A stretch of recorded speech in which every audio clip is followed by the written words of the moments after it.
el sufrimiento, alguien dijo con mucha sabiduría, es un curso obligatorio de la Universidad Divina. Nadie puede graduarse sin pasar por una temporada de sufrimiento. Yo no conozco lo que usted está sufriendo, pero conozco lo que yo y mi esposa hemos sufrido en el proceso de los años. Así que Dios siempre, ¿cierto? Él nunca se equivoca, nunca uno de sus atributos se impone sobre el otro. Él es perfecto, hace todas las cosas correctamente. Así que cuando Él permite experiencias dolorosas, nunca está sorprendido. Cuando nosotros oramos a Dios, no le informamos de nuestras circunstancias, ¿cierto? En la oración nuestra Dios no aprende nada, los que aprendemos somos nosotros. Usted no le informa a Dios de sus necesidades. No es que usted está orando y diciendo, Señor, estoy enfermo, y Dios le dice, qué bueno que me dijiste, no me había dado cuenta, vamos a ver qué medidas tomamos para poder ayudarte. Dios conoce todas las cosas. Él conoce nuestros pecados que producen sufrimiento, Él conoce los pecados de otros que producen sufrimientos a nosotros, y también conoce nuestros errores y nuestras fallas, y Él quiere evitarnos determinados sufrimientos porque Él sabe que nosotros podemos evitarlos, pero hay otros que Él sabe que tenemos que vivirlo porque hay cosas que nunca aprenderemos sin pasar por experiencias dolorosas. Por eso que el sufrimiento es un curso obligatorio de la Universidad Divina. Cada persona tiene que vivirlo en algún momento. Ahora, siendo real, no voy a hablar del sufrimiento que buscamos, y yo me he buscado algunos. Me he buscado sufrimiento por mis pecados, igual que ustedes. Cuando uno mira para atrás y se da cuenta de los pecados que ha cometido, uno quisiera volver atrás. Con los años, con las experiencias adquiridas, se va dando cuenta de cuántos pecados ha cometido y por eso cuánto sufrimiento trajo a su vida y también a su familia. No hay cómo volver atrás, tengo que aprender a lidiar con las consecuencias de mi sufrimiento. Hay sufrimiento que vivimos por los pecados de otros, pero no quiero hablar de aquel sufrimiento. Quiero hablar de aquel sufrimiento que en términos humanos no merecemos. La palabra de Dios está precisamente para ello. Es toda la Escritura inspirada por Dios, es útil, es eficiente para enseñarnos, para guiarnos, para corregirnos en justicia, a fin de que el hombre de Dios sea maduro. Nuestro problema no son los problemas, es la inmadurez. Ese es nuestro más grave problema. No son los sufrimientos los que destruyen los matrimonios, sino la falta de capacidad para saber enfrentarlos. Así que por eso Dios, en forma extraordinaria, para no dejarnos solos en la vida, nos ha dejado este maravilloso libro con enseñanzas claras. Todas las respuestas para la vida están allí. Dios no ha querido que nosotros vivamos una vida de miseria. Él quiere que vivamos una vida fructífera y realizada. Por eso el apóstol Pedro dice, todas las cosas que pertenecen a la vida, a los procesos de la vida, a las circunstancias de la vida, cómo enfrentar la vida, todas las cosas que pertenecen a la vida y a la piedad, nuestra relación con Dios, os han sido dadas, ya las tienen, por medio del conocimiento de aquel que os llamó por su gloria y excelencia. Ahora, sería sencillo que uno madurara apenas conoce a Jesucristo, pero no es verdad. Si usted estudia mis conferencias, descubrirá, por ejemplo, que la fe no es suficiente para convertir a los individuos en maduros. Hay gente de fe inmadura. Así que la fe no es suficiente para convertir a las personas en maduras. Los dones espirituales, la práctica de los dones espirituales no producen madurez. La práctica de los dones espirituales puede ser realizada por carnales.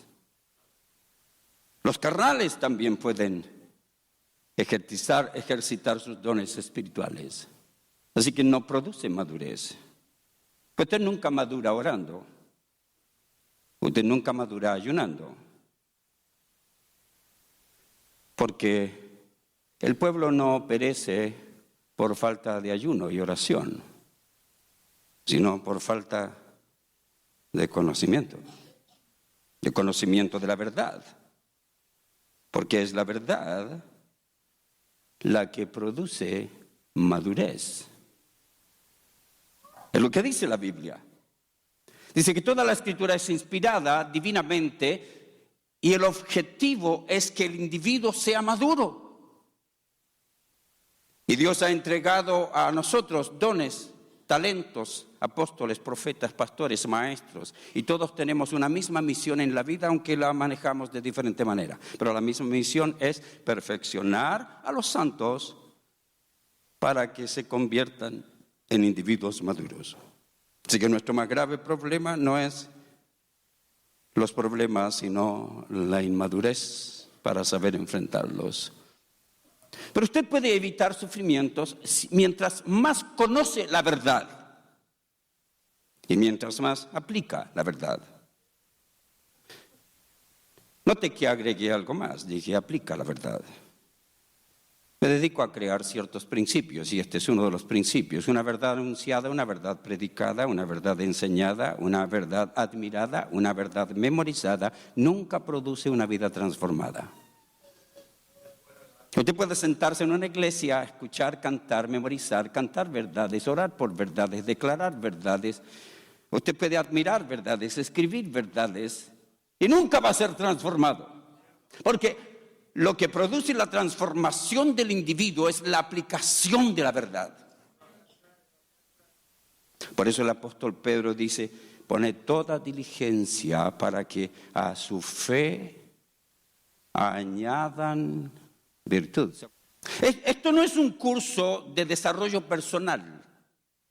No, recuerde que es fe, es creer en un Dios que tiene todo el poder para hacer milagros. Amén. Pero no siempre los hace.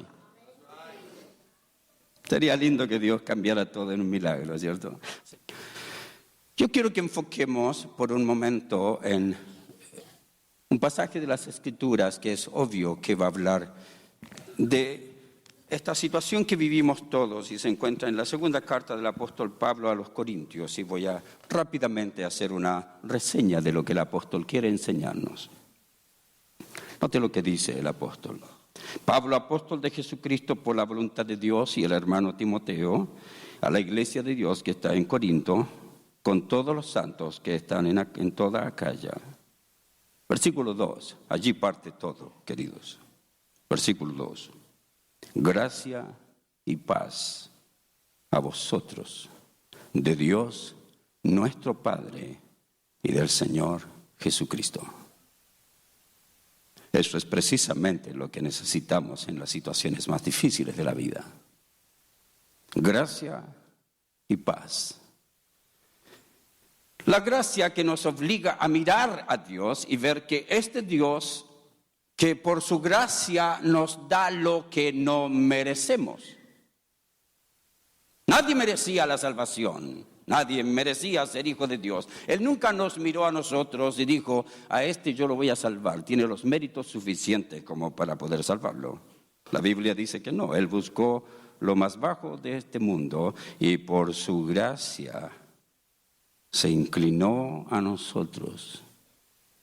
Y entre miles de personas de México y distintos países y aquí en Laredo, Dios dijo, tú eres mío.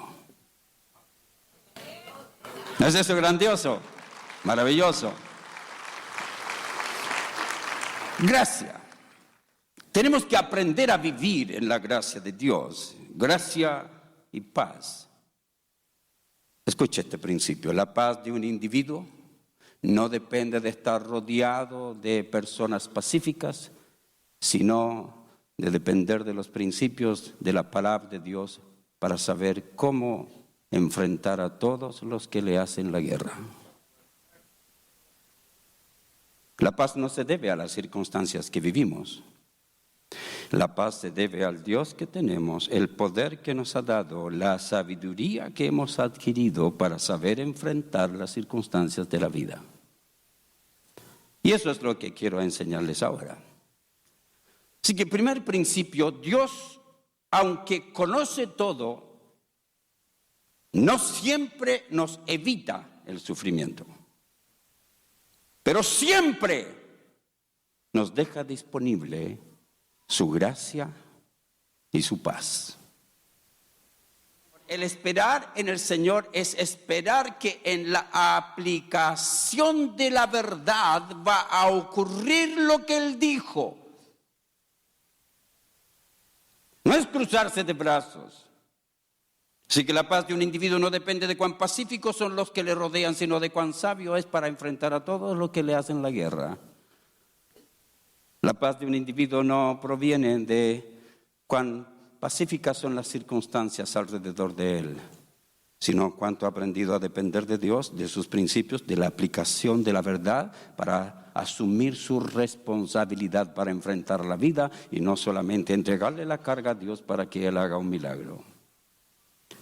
Segundo principio. Bendito sea el Dios y Padre de nuestro Señor Jesucristo, Padre de misericordias y Dios de toda consolación. Qué bueno que está la palabra toda allí, ¿no? Dios de toda consolación. No hay problema, no hay angustia que Dios no pueda consolar. Dios de toda consolación. Principio. Dios es un Dios soberano que debe ser adorado, alabado y obedecido pese a las circunstancias que vivimos.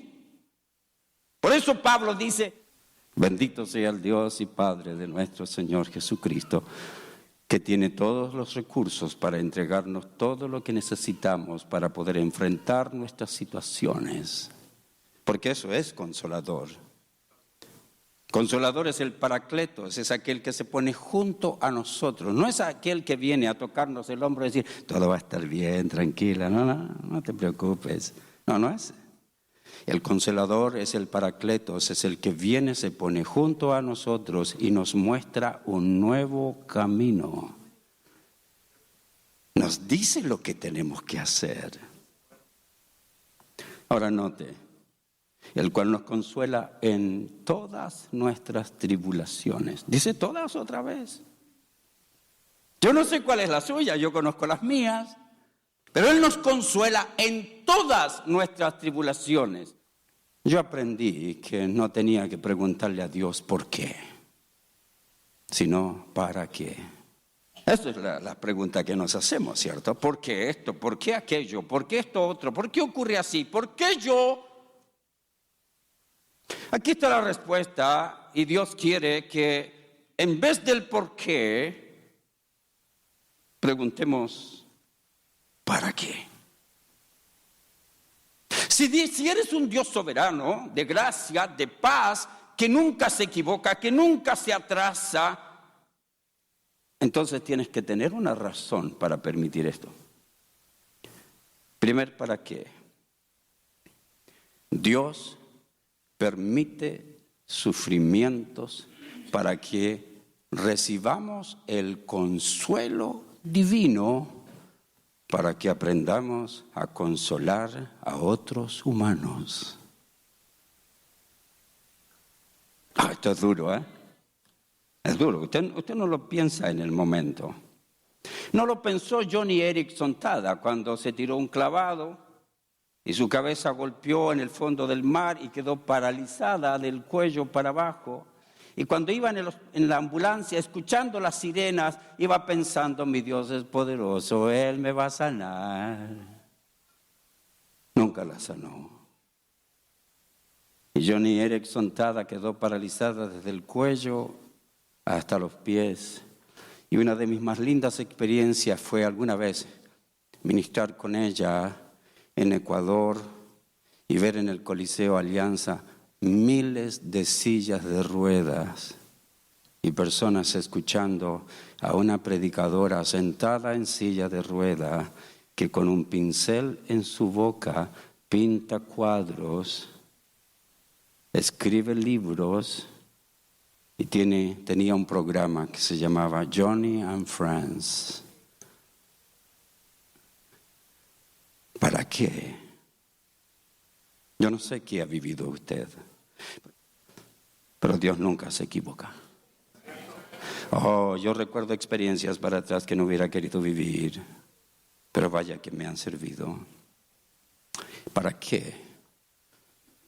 Para que podamos consolar a otros que se encuentran en medio de gran tribulación. No quiero que ignoren esto. Fuimos atribulados, nos sobrevino en Asia una tribulación, fuimos abrumados en gran manera, más allá de nuestras fuerzas. Esto sí era imposible de llevarlo, de tal modo que aún perdimos la esperanza de conservar la vida. Pero tuvimos en nosotros mismos sentencia de muerte. Segundo, ¿para qué? Oh, esto sí es difícil. Segundo, ¿para qué? Para que no confiáramos en nosotros mismos, sino en la gracia de Dios, sino en Dios, que tiene más poder que nosotros, porque resucita a los muertos. Ese es el segundo ¿para qué? Ahora, todos tendemos a acostumbrarnos a depender de nuestra fortaleza. Pastor, no, yo hago ejercicio todos los días y tengo una salud extraordinaria porque me cuido. ¿No vio una foto, un video de un muchacho que llegó a lograr el equipo de básquetbol de su high school y su primer partido oficial? Se levantó, tiró la pelota y le dio un ataque al corazón y murió. Nuestros recursos son limitados. Nos permite experiencias para que no confiemos en nosotros mismos, sino en Dios, que nunca se equivoca, que siempre provee en los momentos más difíciles. Último, ¿para qué? Él nos libró pasado. Cuando usted experimente situaciones difíciles, ¿podría dar una mirada al pasado? ¿Podría ver de dónde lo sacó el Señor? ¿Podría ver qué ha hecho Dios por usted? ¿Podría ver los milagros que Él ha realizado? ¿Podría ver la provisión que Él ha tenido? Él nos libró pasado. Segundo, y nos libra presente. Su situación presente nos libra ahora. Pero allí no termina, viene más sufrimiento. Futuro, y nos librará. Él nunca falla. Él nos libró, nos libra y esperamos que aún nos librará de tan grave peligro de muerte. Para ello, note, contamos con vuestras oraciones. Tercer, ¿para qué? Primer, ¿para qué? Para que aprendamos a consolar a otros por el consuelo que nosotros hemos recibido. Segundo, ¿para qué? Para que aprendamos a no confiar en nosotros mismos, sino en el Dios que hace milagros. Y tercer, ¿para qué? Para que no nos encerremos en nuestro lamento, sino para que vivamos oraciones y oremos los unos para los otros y nos apoyemos. Por eso es el pueblo de Dios, por eso es la familia de Dios, para que podamos apoyarnos, dice, para que luego cuando Dios conteste la oración, y tal vez nunca sane, y tal vez nunca se arregle el problema de la manera que usted creía, pero para que en el momento en que Dios le entregue la respuesta que Él determinó que es buena, aunque a nosotros nos confunda, para que cuando Él responda, y hay miles de personas que han orado por nosotros, o su grupo de estudio bíblico, dice que Dios reciba la gloria porque todos oraron por la respuesta. Y cuando Dios responde, todos agradecen a Dios y Dios recibe la gloria.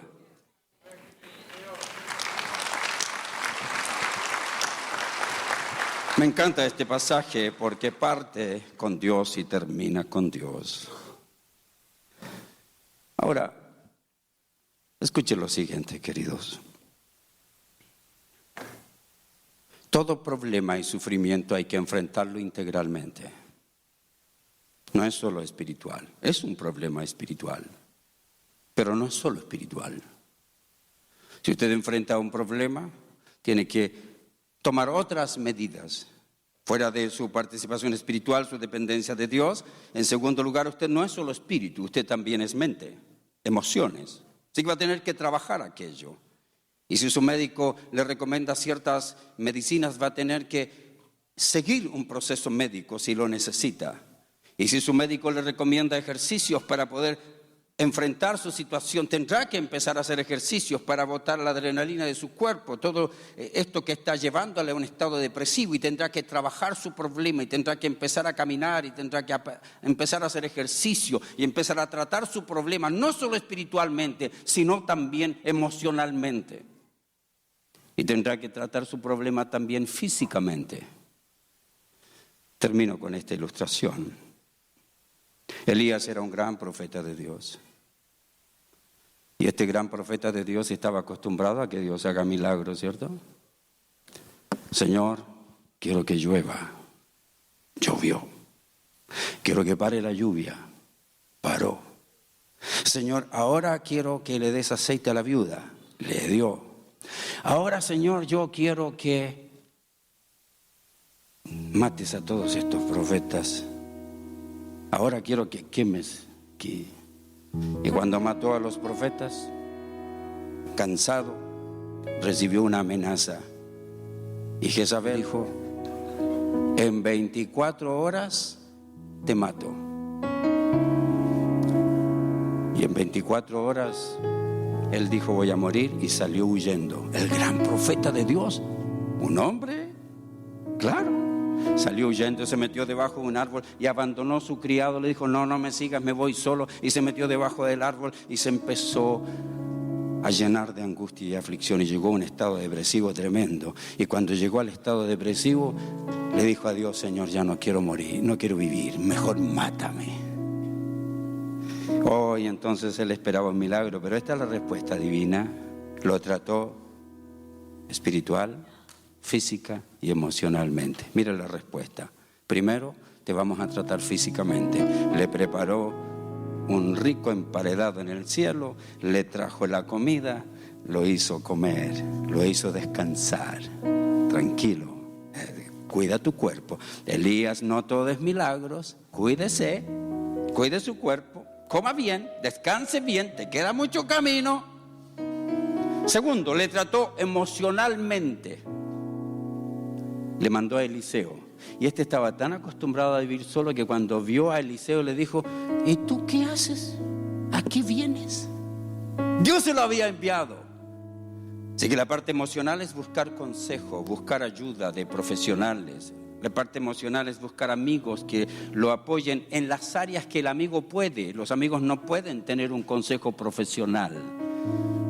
Así que el área emocional es buscar amigos. Y tercero, es volver a la sencillez de la vida cristiana, a lo elemental. Porque Elías quería otro milagro, ¿cierto? Pero ¿sabe qué le dijo Dios? No, tranquilo. Y entonces vino un fuego y dijo Elías: allí está Dios. Y dice la Biblia: allí no estaba Dios. Y luego vino un viento que partía las rocas y dijo: ese sí es Dios. Y la Biblia dice: y Dios no estaba allí. Y luego vino un terremoto. Dijo: ahora sí, pues un terremoto. ¿Quién creó? Dios. No, y Dios no estaba allí. Enseñanza. Dios no siempre quiere que miremos los milagros. Existen. ¿Quién hizo los milagros? Dios. Pero Dios quería decirle: Elías, vuelve a tu vida sencilla, a tu relación espiritual sencilla conmigo. Primer consejo: vuelva a su vida sencilla con Dios. Su oración, su lectura bíblica, su dependencia de Dios. Busque consejo profesional, amigos, y siga adelante con consejos apropiados. Y tercero, preocúpese de su físico. Me encantan las recetas divinas. ¿A usted no? Amén.